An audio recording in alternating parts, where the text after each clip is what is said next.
I actually feel like the computer then does this. Welcome to Still Untitled, the Adam Savage Project. I'm Will Smith. I am Adam Savage, and this is Excalibur. And I'm Norm. Hi, I'm Frank. I'm still here. Oh yeah, Frank's Frank here. Ippolito, Frank's ladies back. and gentlemen. Frank was here 2 weeks ago, wasn't here last week because we were at Comic-Con. Okay. And then is back. Yeah, how Welcome about back, that? Frank. It's amazing. You're wearing the same. We're all wearing the same clothes. Man, that party was surprising. awesome. Oh my God. The way I Remember snuck that? into that EW party again. I can't believe they let Zoidberg in. Who would have thought? That would be awesome. Zoidberg with like a 16-year-old date, right? It smelled deaf. That's L.A. She smelled Where deaf. you see somebody with a date and you're like, boy, I hope that's his daughter. And you really don't know. Oh, God. Gross. Creepy. Boy. Okay. All right. We were talking about shipping. We were talking about shipping. I'm waiting for a shipment right now, and it's killing me. I'm glad it's not just me. It was supposed to arrive yesterday via USPS priority mail, and it didn't. And when I checked the USPS tracking site, it says, your package left Rochester 2 days ago. And that's it. That's it. So then I thought, maybe I should call this number at the bottom. Because on the iPhone, it's so trivial. You just click on the number and it starts dialing, call. right? So then it tells me in Spanish, if you want to talk in Spanish, prima el número dos. That's Well, true. I don't want to, so I wait. And the pause is like probably 10 or 15 seconds. And then I swear the computer went like this. We're experiencing larger than normal call times. And I was like, well, okay, right. I'm sure if I actually got a person, they'd just type in the same thing I did into the Google and be like, your package was in Rochester 2 days ago. Yeah. It's not like they know anything more. So do you know about the enhanced UPS and FedEx services that you sign up for and that you associate your mailing address with the package using either, like, basically you authenticate your user account on UPS and FedEx with your addresses based on stuff, tracking numbers for stuff that you've had shipped So it's there. verified. So it's verified. FedEx will know that when it comes to this address, that it's tied to your account. So what that will do is it lets them, you can either have them send emails or I think even push notifications if you have the app on your phone, giving you updates on delivery times without you having to keep track of all the tracking numbers and go and do it manually. Now, how and accurate you is can that? read it's as fast as the web page. Wow. And you can redirect stuff. So if you send something to M5 and want it sent to your house instead, you can do that. And I think there's very little cost for that. But the most Or maybe no, latest depending thing on when I'll you get, do it. out for delivery is the final step. You'll see it's at the center. It's at San Pablo. Yeah. And then 6 a.m. out for delivery. And that's the last update you typically get. And then you wait the whole day. Okay, before 4:30. Let's say sometimes guaranteed before end of day. That could be 8 p.m. because you go all night. I would pay an extra $5 per package to get a GPS tracker and have a map in real time to know where that truck is because I want to intercept. UPS at least gives you a much tighter window. So they say this is going to be delivered after 7 p.m. or this is going to be delivered after 3 p.m. So I'll tell you a story. Years ago, I've told this story at Maker Faire, and also we just put it up from the EG conference, a story of a colossal failure of mine. Oh, actually, I didn't tell this part at the EG conference. I told this at Maker Faire. EG is the Evil Genius Conference, right? Is that what it stands for? Entertainment Gathering.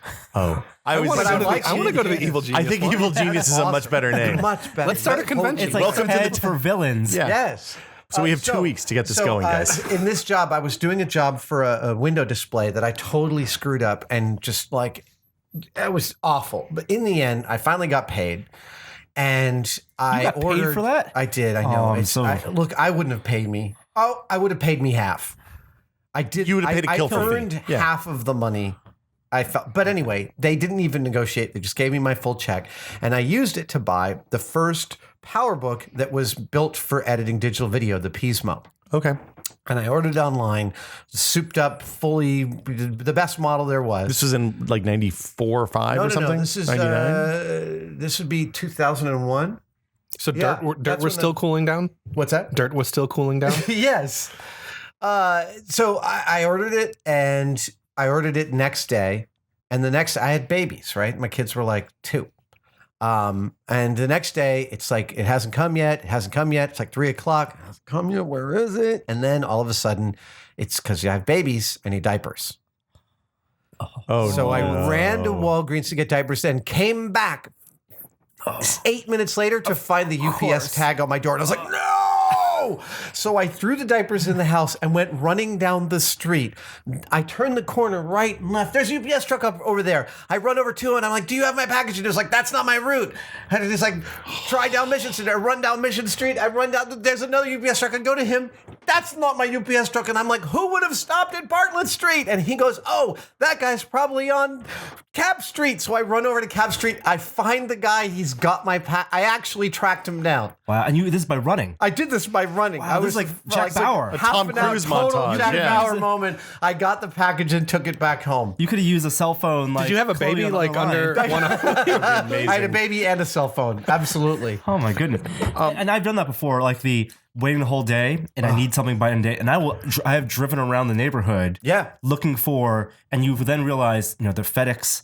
There's like different tiers of FedEx business truck. There's the FedEx. There's the local home delivery ones, the green ones. And they the all have orange very ones. specific routes. So when our friend Brian Lamb, who used to run Gizmodo, now runs Wirecutter, when he started at Gizmodo, he was getting ready to move out of his apartment, and he asked his UPS and FedEx guys what their route was.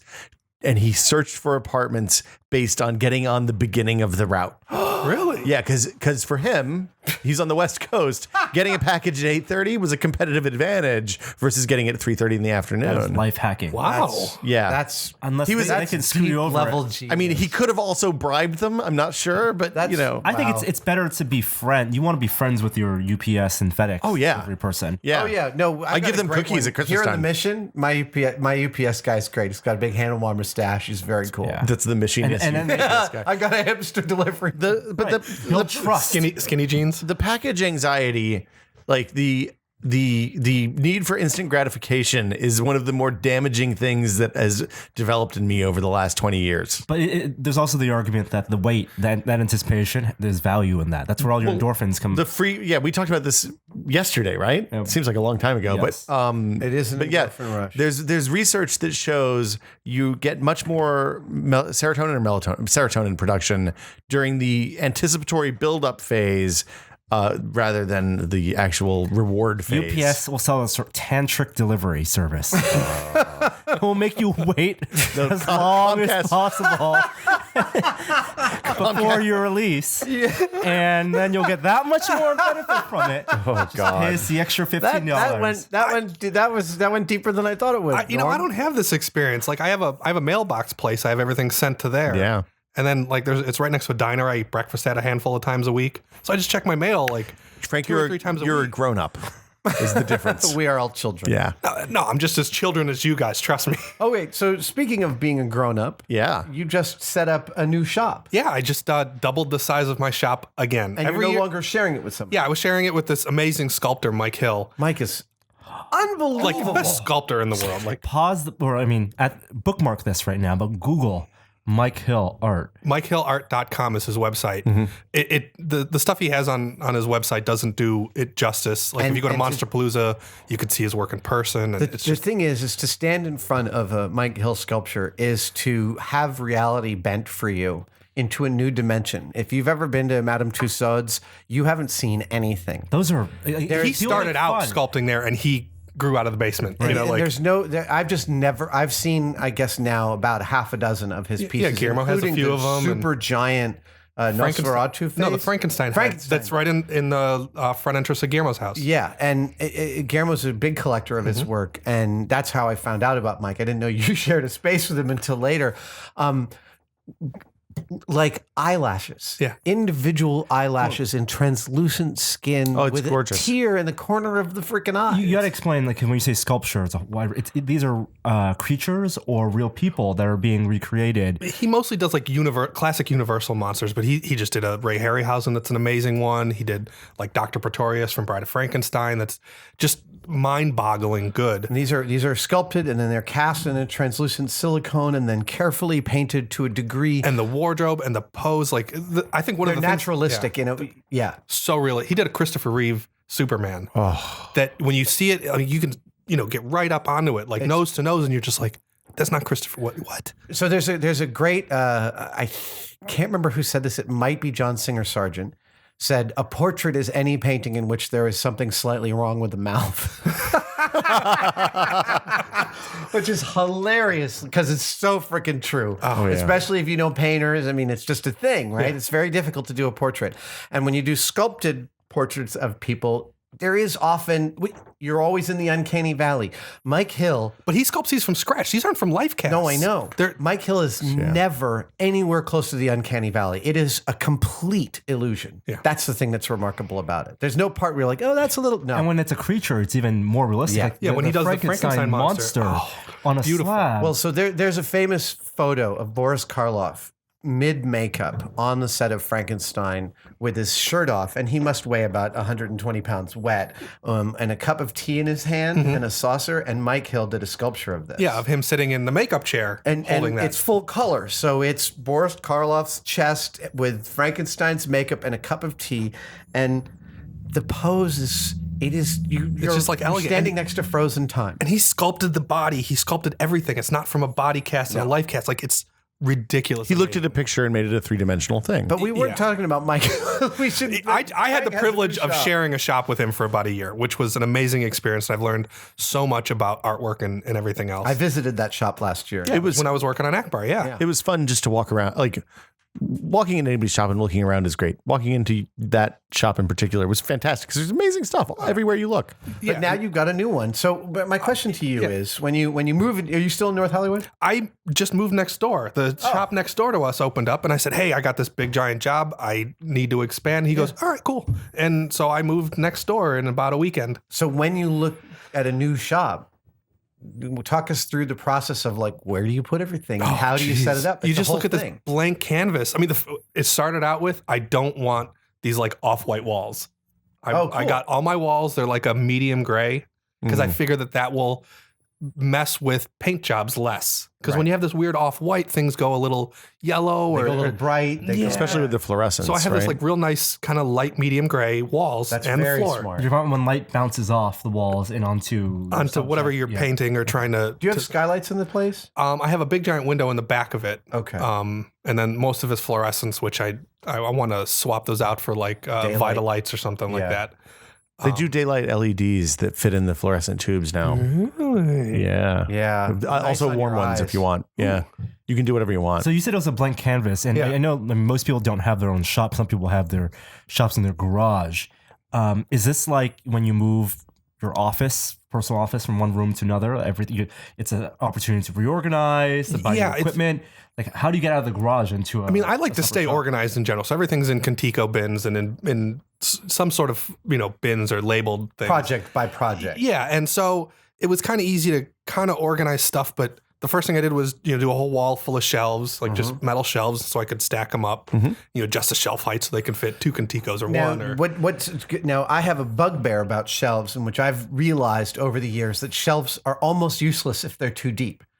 Like you don't need much more than about 12 inches. Like 16 inches to me is too deep because then stuff will get behind stuff and you'll never see it again. Well, like Frank uses those bins, which are 16 inches deep or 18 right. inches deep, they're- right? I think they're 24 inches deep. Okay. So all my shelves are so I could just put them in the Conticos. Exactly. So So you're only looking at one layer. yes. Yeah, multiple can't- layers is bad. Yeah, you don't want to have things in front of things because then you lose it. Same thing with work tables. Like, it drives me nuts when I see someone with a 4x8 work table pushed against a wall. Because then you can only use the first, Totally pointless. foot and a half of it. Yeah, I you know? like 24 inches wide. Yeah. I liked it I like the prep tables. Yeah, like the restaurant prep tables. Yeah. and go all the way around. Yeah. So we use those at the office, and they're fantastic. I mean, they're the right height for you to stand and work, like without having to stoop or without having to bend over, kind of depending, regardless of how tall you are. Yeah. And they're not super expensive for what they are. Did you add any new infrastructure to the new shop that you hadn't had before that you'd been wanting to? Well, the metal shelves I've expanded those, so that it's much more. But I put everything on wheels. Yeah. Everything. is on Yes. wheels. I can completely clear the floor of my shop to the point where I made the bottom level of the metal shelves high enough that I could tuck my tables under. Oh, that's Brilliant. smart. That's So, great. so I can get my tables for the most part out of the way, which is how I was able to do that big giant Capcom Dragon project. Is I needed a completely clear floor, and just having everything on wheel. Like, even as much as like the bandsaws, as much as that's a little dangerous-y, But like my bandsaw is on wheels so that I could lock it. But my table saw has some great wheels that are quite lockable, and they make power tool wheel bases that are lockable. You step on a thing to move them. Yeah, it's like a little hydraulic lift that lowers the frame up and down, right? Usually. Yeah, it's just a mechanical lever. They're awesome. They're really, really awesome. I think having that versatility of your workspace, because some projects I do are small. They're little makeup jobs, or sometimes it's making a Giant Dragon. So you need to be able to have the shop space versatile to whatever project's going to pop in. Everything in that shop is on wheels. Is that something you'd also recommend for a small shop if something's building out their garage? I think even more so in a garage because you have less then you space. put stuff in the driveway and yeah. And yes, you end up moving things around a lot, project by project. Casters are not that expensive, and frankly, I bought some beautiful non-marking casters on eBay for a fraction of their cost. They're 150-pound casters, which means they support 150 per wheel. They're non-marking red wheels. They're donut wheels, so they roll universal. They're smart. And you can turn easily. They're lockable, and I think I picked up 20 of them for $100. Oh. Which is, that's the kind of stuff, if you're willing to invest, that's a very reasonable cost. I still have like 12 sitting waiting for 3 other things to make rolling. Yeah. But so one of the things I've noticed about working in your shop is that you're set up to do mostly small stuff. Yes. Like you are primarily like hand prop size up to like a good sized box. Yeah. About a bread box size. Yeah. And whereas Frank, like you said, you have a wide range of sizes. Yeah. And putting everything on wheels makes sense. Leaving places to tuck shelf wheels and stuff under. Anything else that you like? Do you have like places that you work on small stuff, places you work on big stuff? Yeah, I have different size tables. I have like a big 4x8 that sits usually in the middle of the room, and then I have a couple of 2x4 tables that's usually where I'll mold things and stuff like that. One of the things, this is the one big upgrade that I did is I got an air filter system. Nice. One of those jet air filter things. Yeah, I've got one. Yeah. That thing is the best. Really? Yeah, I have it in the center of my shop, and I just when I'm working on stuff, I just run it for the timer for 8 hours at the end of the night, and my shop doesn't get dusty because I hate dusty So I've got to move that from over here to my shop. You need to put it into the shop. Yeah, I haven't done that. I've got a fan up at the top that clears vapors really nicely, but that's way too high, and it's in the wrong spot. Yeah, well, this was a marble cutting shop before I moved. Oh, really? Here. Well, and you also have suction hooked up on all your woodworking and grinding stuff. I have a dust retrieval set up for everything, which is really, really nice. Yeah. Makes a big difference, especially on the big disc sander. The disc sander and the table saw both, yeah. So one of the other things that people ask us a lot about are like everybody that we know that makes stuff has hard-won secrets, stuff that they learned the hard way that has since saved them a ton of time. We talked about the disc sander a few weeks ago. Yeah. But Frank, what do you got there? Frank? Yeah. What are your secrets, Frank? That's a tough one. People ask me about I'm pretty known for the molds that I make. People like my molds, and my buddy Jason from Smooth On says that I have a good knowledge of spatial geometry. Like I can just visualize things and know how to think upside down and backwards to make molds. To roll it. And people ask, how do you get better at that? And I just say, play a lot of Tetris. Oh, really? If you can just zone out and play Tetris on the fastest speed, then you'll get better at spatial geometry, I think. I have a question. When you're doing the fiberglass molds, and I didn't ask you this when you were actually doing the molds for Akbar, but when you get dimensional on those, right? Yeah. Like I have fiberglass. What do you mean dimensional? Well, Sorry. So I have fiberglass cloth, and I'll do 3 layers, and it'll still only be like a 1/16 of an inch thick. Yeah. But your molds have almost like they're like a 1/4 of an inch thick. How do you build it up? Is it 10 layers of fiberglass? No, I use 10-ounce cloth. If you use too thin of a cloth, it doesn't hold enough resin, so you'll end up getting bubbles. If you use too thick of a cloth, it doesn't conform over to compound curves. Okay. So 10-ounce cloth seems to be where it kind of ideal range. And I'll do no less than 4 layers. And then it's back to back to back to back. Yeah, I'll do it back to back, or I'll sandwich in some sort of a tooling dough. Whether it's what's a tooling dough? It's made for making sandwich construction things. Like if you have so it's like a felt? No. It's like clay or like dough.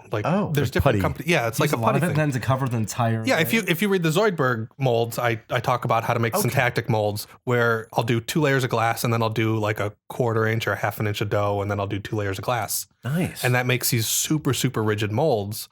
that have a real nice dimensionality, and you can also pry on them and they won't crack or anything. Yeah. So, Smooth On has stuff called Freeform Air.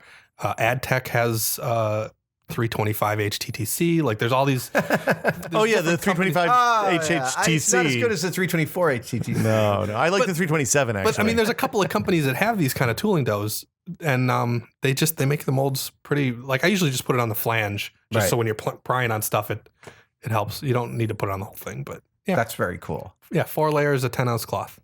4 layers of 10. Okay, that's okay. Starting point. And when you're building molds, they can be pretty big, so you store them all in your shop. All your molds. Yeah, Akbar's still sitting on a shelf there because I got to make a couple more. And all your life casts and everything. Yeah, all the life casts up. I still got your life cast sitting around. You're going to do something else fun with that, I think, coming up. Yep. Hopefully something terrible and offensive. Yeah. We're going to make a rubber one so we can all slap it all the time. There you go. Exactly. You got to slap Norm's face. Wait, for I luck. got your life cast sitting on my shelf too. That's right. I got that molded. That's right. Danny Wagner did that one, and I got the mold sitting in my shop now. Wow. We got to make a new mother mold for that because that's almost the last one. You're not going to get many more castings out of that. Yeah, I think I could probably baby that into a couple more. Yeah, I'll do a master on that. What?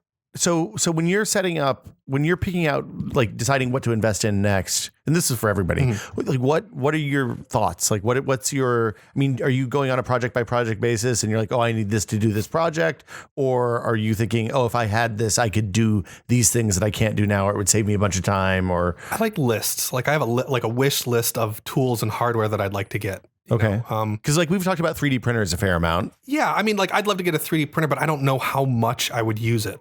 I'd take so much tinkering now. I think that there's going to be a giant leap in technology in 3D printers. It'll be the technology leap will be in the scanning. Yeah, and the ability to translate and the CAD cam. Well, and the ready to like getting those ready to print versus something that you have to fiddle with to make it ready. Well, I mean, to just print. think about regular like paper printers. Like think about 15, 20 years ago, it was just that like thing that had PC load letter. Yeah, the little dots on the side and it had a track through thing, and how finicky it was. You had to keep reloading the thing. Yeah, PC load letter. But so now, I mean, it just runs. Like printers are practically disposable. And I think that there's going to be a leap in 3D printing technology at some point, and that's probably when I'll jump in and get something. So you look. I'm going to let you guys keep fiddling. Yeah, with that's what we're here for. Until Frank. it works, and then I'll get one. Send us shit when you need it printed. It's cool. Yeah, there you go. Woo. Oh, that was a very, very nice little clap. It was like it was Dr. Smith clap. Dainty. Dr. Smith from Lost in Space. You want me to go down to the planet's surface? My favorite thing. Spare me. My favorite thing about Lost in Space is that when Dr. Smith has an errand, when they need carbon tetrachloride to fix the ship or do something, and Will Robinson can go back to Earth somehow through some amazing plot twist, and he goes to the druggist and buys carbon tetrachloride, which is an incredibly toxic chemical, but you could just go to the store in the 50s and buy it. Yep. They used it as a household cleaner. Yeah, how about that? There you go. We're back, I guess. We're back. Yes. Yeah. There was a little pause there. The pause that refreshes. Yeah. You're talking about the jump in technology for 3D printing. Yes. You're just waiting for it to get good. I'm waiting for it to get more user friendly and not so fiddly. Because I don't really have time to fiddle with it. What we wanted to do with 3D printers and scanners was years ago, Mythbusters did a mask episode, like a Mission Impossible, where we had masks sculpted of Jamie and I. And then we wore each of them and learned how to walk like the other. And we saw if we could fool fans. And it was moderately successful. Like White Chicks, but for Mythbusters. Yes. But what we really wanted to do would be to take 3D scans of our face and in a computer 3D print the molds for making perfect, like gritting my face onto Jamie's. Face off. Vice versa. So doing the difference, basically. Now, Rick Baker says, yeah, you can do that. It's not going to work. It's like everyone's geometry is different and it's really, really difficult. Like you think that it's going to work and it just isn't going to work like you think. Well, it's that interpretation of like the spacing of your eyes and how tall your lip is and the width of your mouth. And like there's all this, there's like an artistic interpretation. Yes. And working with Mike Hill, I've learned how he kind of fudges things to make it artistic. Like might not be correct. Right. But you do it to the point where this is what people will accept and it looks right. Yeah. because the movement when you're wearing a mask is different than all the muscles. So you only have control over a certain amount of movement. Well, yeah, that's the you almost thing have to also. do a slight caricature. Right. Like have you ever seen the makeup that I did where I made a guy look like George Lucas? No. I've seen that. I'll show you pictures of that. And I had to do a bit of a caricature on that. Right. It wasn't a direct To deliver on the translation. expectation that Yeah. the viewer would have. Yeah.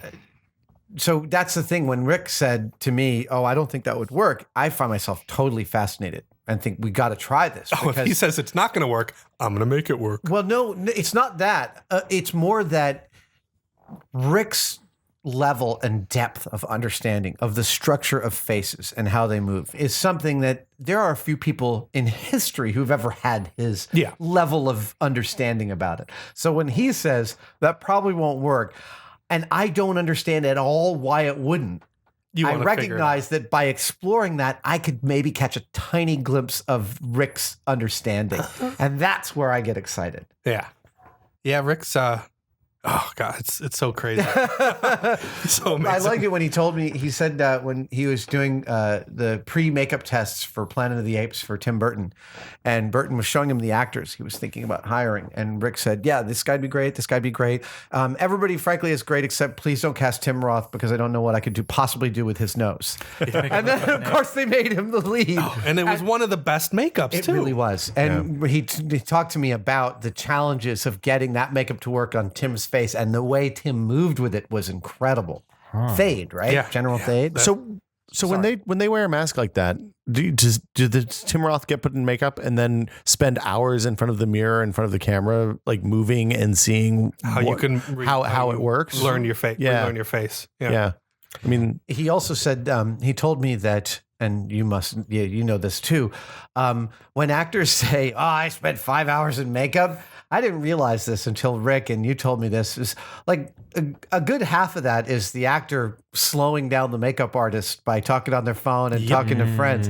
And Tim Roth was apparently, Rick said, this makeup's going to take, I think this is Tim Roth. He said, the makeup's going to take several hours to put on. And Tim said, is there anything I can do to make it go faster? And he said, yeah, you can do nothing and just let me put on the makeup. And Tim's makeup was done first every single day. Oh, wow. Because of that, it was like 2 hours flat because he just was a perfect model. For There's some people that I work on that will just sit still great, and there's some people that they don't know where they're supposed to sit. well, some people have a congenital disability to sit still. Yeah, An ability to sit still. Well, even with life casting, I mean, you've had your head cast and you've had your head. I mean, like you need to just sit still for 35 minutes ish. Take some people to long get a time. nap. And if you don't sit still, it's going to take 45 minutes. Yeah. Yeah. It's totally true. So, depending on what your business you're in and what type of art you do and crafts you do, the technology assists you in different ways. For example, prop making, laser cutter helps tremendously. What are the technologies? We mentioned 3D printers that for sculpting and molding that you're excited about or that have changed your business. Well, I mean, I think that there's this big rift in like practical effects versus digital effects. And I think that people that are so like gung ho on practical, I think they're a little bit closed minded. I really embrace all of the 3D technology that's coming out. There's a mix between them, a proper balance. There is. Like even with the dragon, like we did the little maquette sculpture and then we did the 1, 2, 3D catch to put it into the computer. And then we sometimes sliced it up, and you use all of that stuff that's available. And I think that a lot of times people are just too close-minded. Like, oh, we have to build it the traditional way. No, learn what's out there. Like explore every little bit of technology. And even we were talking about Winter Soldier before we started this. The arm for the Winter Soldier For Bucky. Yeah, for Bucky is this amazing. It's like you said, it's both CG, but it's also this amazing practical makeup. Well, and they've really perfected, and I got to see, like we talked about this before, I got to see the armor truck for Pacific Rim, and Shane Mann took me through a bunch of the armors for the drift suits. Oh, they're so and good. They've perfected at Legacy. Legacy, yeah. A nearly chrome rubber. Yeah. Like you can see your face and it's flexible, and that shit is totally amazing. Yeah, there's a couple of coatings out. There's a lot of coating technologies that are popping up fast, and it's hard to get that kind of shiny metal material to stick to different kinds of rubbers. Yeah. But like even with the Silver Surfer stuff, like that was all coated with the same stuff that they're using. Oh, there. really? Yeah. Well, and the material stuff, like there's a lot of there's constant work being done on materials. I know, in terms of resins and the different types of latex and stuff like that you use all the time. I think staying on top of even those materials is super important. It's a technical art, what we do. Like, Right. it's You not become just almost art. like a material scientist. Yeah, you have to know this stuff, and you have to have this like unquenchable thirst to know everything. And like, if I'm always pouring through books and reading blogs and watching spec sheets. videos, Yeah. reading spec sheet, you have to know how to look at a spec sheet and know what durometers are and working times, pot life, and know how to compare these things to get what you want done. And then you read something like Cinefex, and a little off comment someone might make gives you a totally different glimpse into what's possible. Yeah, and you look in one of those pictures in Cinefex, and you see something sitting on their shelf, and you go, "What are they using that for?" And like, I got that Cinefex collection that was all on the iPad, and I've been pouring through those photos, and now that they're on my iPad, I can zoom in on them. Yeah.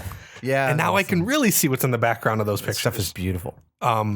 But yeah, I mean, you just have to. That obsession thing is a really good one. Years ago, I had a girlfriend in New York who worked in a gallery, and I was doing a lot of sculpture, and I said, is there something that unifies the artists you work with in your gallery? Because they all made livings doing their art, and there's not a lot of painters doing that. It's hard to do. And she said, they're all totally different personalities, but if there's one thing that links them, they're completely obsessed with what they do. They know every show that's coming into town. They know what everybody is doing. They know where it's all going. And that inculcates them with a level of knowledge that is hard won. It's just, that's how you get that knowledge. Is that something you can develop? Do you think they develop, or is that something that they just... No, I was the laziest kid on the planet when I was young. It wasn't until I was about 21 that I really woke up and knuckled down and was it because you found something you loved doing? I mean, I've always loved this stuff, but I was just also that when you start to look at it, it starts to feed back into your work, and that's the point at which it snowballs. So you start if you're interested in special effects and you start reading Cinefex, you're like, well, first it's information, and then all of a sudden it's advice, and then it's actually a guide, and you can just start going, oh, right, I can use this technique for this because this worked on this thing, and now I have a practical understanding. I can actually use that and extrapolate that and come up to my own solution. And at that point, you've now completed this circuit of research all the way to what you make. So once it goes from being something that's magic to something that you can deconstruct, to something that you could conceivably do yourself, then you get kind of a positive feedback loop. Yeah, a positive feedback loop, and the obsession becomes a normal business. And you're constantly chasing the dragon to get that again. Well, literally chasing the dragon. Yes. Yeah. I think we've got to end on I don't think we can do better than that. As always, thank you guys for watching. You're heading off to Australia soon. I am heading off to Australia and New Zealand. We are doing a bunch of shows down under, and I am hoping to visit some of my friends at Weta Workshop. I'm hoping to visit some of my friends in Sydney. We're going to Sydney, Adelaide, Perth, Brisbane. Brisbane. Sorry, yell at you if you Brisbane. say it wrong. My apologies. I was just there. I just got back. I'm totally psyched. I've never been down there. They call flip-flops thongs. Because you'd have trouble wearing a flip-flop like that here. Also, we have tested premium memberships. Yes. From Comic-Con, you got to unveil the Hellboy Mecha Glove Poster, yeah. And there's an amazing poster for that. There's two of them right there. Two of them right there. And you can get that poster on Tested by subscribing. So check that out. If you go to the homepage, there's a link that you can click on. Tested.com/membership. Along with that, you also get access to, Norm and I are in the middle of our month of 1,000 builds. We have so far built a 3D printer. It's a daily series where Norm and I build stuff sitting in the office. Every day. And every day, we built a 3D printer. We theoretically have finished Papercraft. We haven't right now, but should be done. Yep. Should be done. Awesome. I love this project. Next week, we're building a quad. And then the week after that, something else that we'll talk about later. So yeah. Yeah, that's it. Thanks, guys. That's what we got. See you guys next week. See ya. Bye. Bye.